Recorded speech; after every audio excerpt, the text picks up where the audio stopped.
Hello and welcome to Business Live. Tonight on the program, cedi depreciation may thwart expected fall in prices of petrol and LPG. Ahead, we'll speak to the Institute for Energy Security on this projection. Also, Securities and Exchange Commission and Economic and Organized Crime Office to unmask faceless individuals behind online Ponzi schemes in the country. We'll hear from the Director General of the Commission, Reverend Daniel Ogbamitete. That these entities are not licensed. We are still investigating and trying to get to the people behind them and deal with them the way they need to be dealt with. Plus, Consumer Protection Agency accuses government for poor execution of SIM card registration. We hear from its Chief Executive, Kofi Kapito.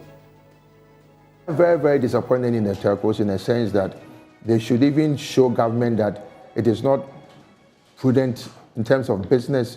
You cannot cut. Government should also even look at the revenue that he expects to make. My name is Beverly Broohm. Do stay for details. Hello and welcome now to the details. The depreciation of the cedi may thwart the expected fall in prices of petroleum and liquefied petroleum gas (LPG), according to the Institute for Energy Security (IAS). Even though the prices of petrol and LPG also dipped on the international market, the 3.58% depreciation of the cedi may thwart any expected fall in the price of the two products at the local pumps. Petrol and diesel went up 7% and 3% respectively from September 1st this year. Researcher with the Institute for Energy Security, Fritz Moses, joins us via Zoom for more. Fritz, thank you so much for your time. How significant will the impact be? Thank you very much. Well, like our fifth mentioned, we are seeing that price of more than but however,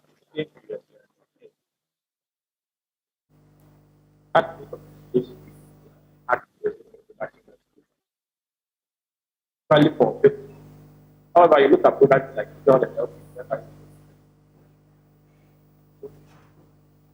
Fritz, can you hear me?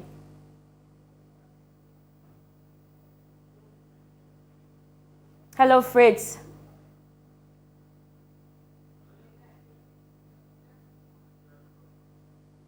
We seem to have lost Fritz Moses there. We'll get back to him and then hear his thoughts on the developments. But away from that, the Securities and Exchange Commission has pledged to intensify its collaboration with the Economic and Organized Crime Office, EOCO, to unmask faceless individuals behind activities of online Ponzi scheme in the country. The two institutions have warned the public to desist from investing in some 17 unlicensed investment firms through online channels. According to the SEC, its investigation team is working with the security services and other stakeholders to track these culprits and bring them to book. Reverend Daniel Ogbamitete is the Director General of the Securities and Exchange Commission. The SEC has signed an MOU with EOCO, and this is not strange. Actually, the SEC has had a long-standing collaboration with EOCO because basically the mandates of the two entities, if you like, are complementary. So the SEC's mandate is to regulate and promote the growth and development of an efficient, fair and transparent securities market in which investors and the integrity of the market are protected, while EOCO, on the other hand, has a mandate to prevent and detect organized crime and generally to facilitate the confiscation of the proceeds of crime. We'll be having joint training where, as it were, we learn from EOCO, EOCO also learns from us so that we can do better with respect to our mandate. We also expect from the MOU to share information, and then we would also be issuing a joint statement, and I think we have recently issued one warning the general public about some 17 entities that are operating, that we believe that the investing public should be careful when they are approached by any of these entities. Well, in terms of the outcomes that we envisage from the signing of this MOU, one, I would say that we expect for the capacity of staff at both EOCO and SEC to be deepened, following from the training sessions that we'll be having. I expect, secondly, greater efficiency in addressing issues in relation to financial crimes. I expect that we can be more proactive. Now, with the coming on board of regulation for blockchain technology and particularly cryptocurrency, financial service providers may have to work together with cryptocurrency companies in order to ensure a sustainable financial system. This has become necessary due to the growing acceptance of the technology on the globe to complement the services of banks. President of the African Consolidated Exchange told journalists in a virtual webinar that regulation is catching up and industry players must come together. Now, let me take you back to our initial story where we are saying that the depreciation of the cedi may thwart the expected fall in prices of petrol and liquefied petroleum gas (LPG), according to the Institute for Energy Security (IES), even though the prices of petrol and LPG also dipped on the international markets. The 3.58% depreciation of the cedi may thwart any expected fall in the price of the two products at the local pumps. Petrol and diesel went up 7% and 3% respectively from September 1st this year. Now, researcher with the Institute for Energy Security, Fritz Moses, joins us once again. Fritz, thank you so much for your time. How significant will the impact be? All right, thank you very much for having me. We are anticipating that, of course, like you stated in our statement, the indication that we had was prices had been falling on the international markets. You look at petrol, you saw petrol prices fall by about 11%, specifically 10.96% on the international markets. For diesel, we saw a fall in price by some 1%, close to 1% thereabout. For LPG, also prices fell by 1.51% on the international markets. However, we look at the forex market and we see that the cedi depreciated by some 3.56% against the US dollar.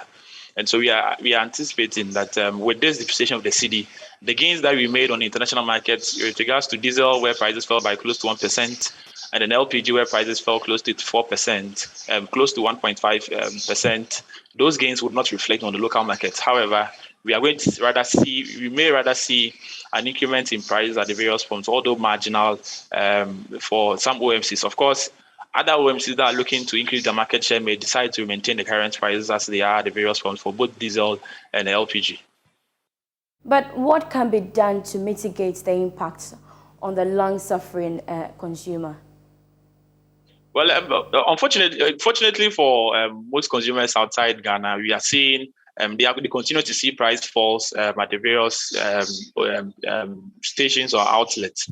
However, for Ghana, of course, with the benefits that the international market is supposed to bring to us with falling prices, we are not seeing it because our cedi continues to depreciate against the US dollar. What we anticipate or what we expect is that the government to put in place measures that would show up the cedi's value against the US dollar or even maintain its stability, because at the end of the day, if we see a stabilized cedi against the US dollar, then we may see or we may benefit from the fall in prices that we have been experiencing over the past 4 months. We've seen consistently since June price falls on the international market, but all those falls have been thwarted by the continual depreciation of the cedi almost bi-weekly. Yeah, Fritz, thank you so much for your time. Fritz Moses is researcher with the Institute for Energy Security, IES. You're still watching Business Live here on the Joy News channel. Still to come, Consumer Protection Agency accuses government for poor execution of SIM card registration. We'll hear from its Chief Executive, Kofi Kapito.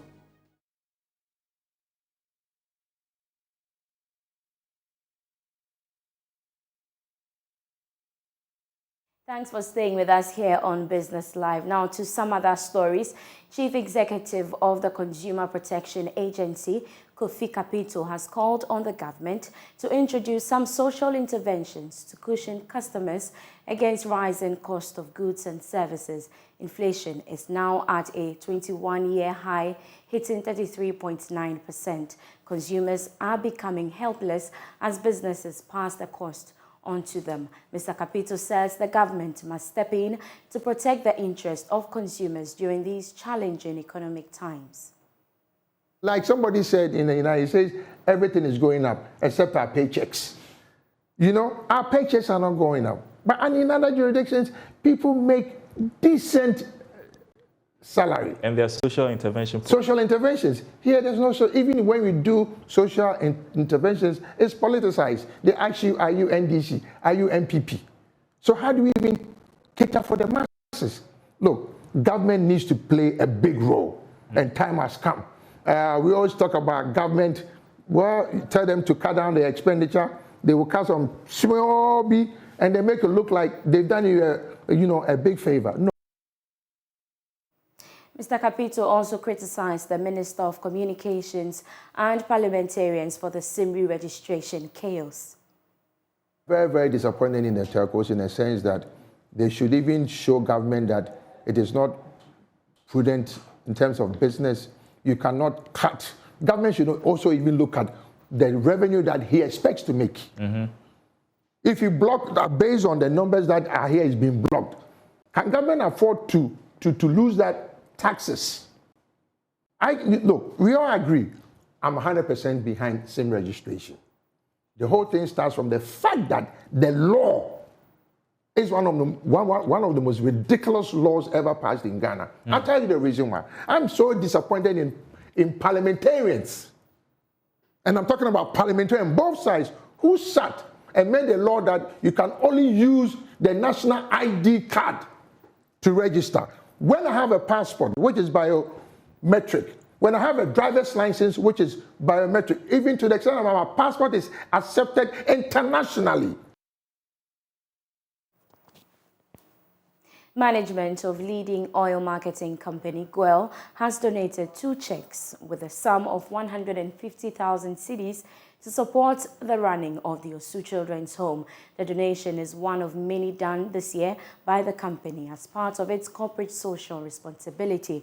According to the managing director of Guel, Kwame Osei Prempe, the company is not only interested in making profits from clients, but to give back to the societies they operate in.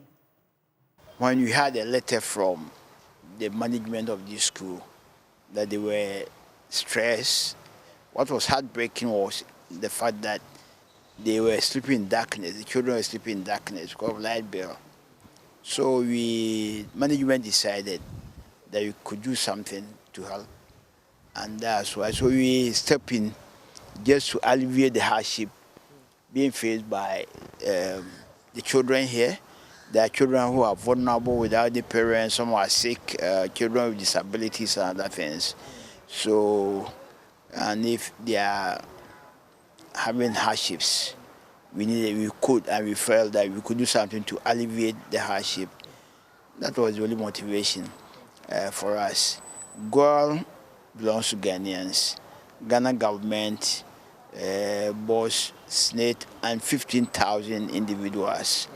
Ghanaians, so represent a spectrum of Ghanaians, and therefore if there's any avenue that we believe we can help, we do help. That was Managing Director of Guel, Kwame Osei Prempe. But let's also hear from the Director of Osu Children's Home, Yvonne Norman, who commended Guel for the kind gesture and assured of judicious use of the funds. We won't worry about electricity for some time. But with the 100,000 for the upkeep of the children, there are special needs children here, and we spend a lot of money on their drugs on a weekly basis. So that eats a lot into our finances. We have children in different educational levels, tertiary, SHS, JHS.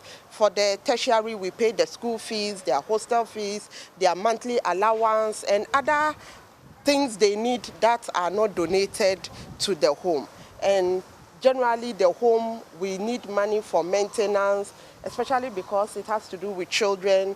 Today, doors are broken, fans are spoiled. So every month, there's an amount that goes into maintaining the compound, even the mowers. One got broken down today.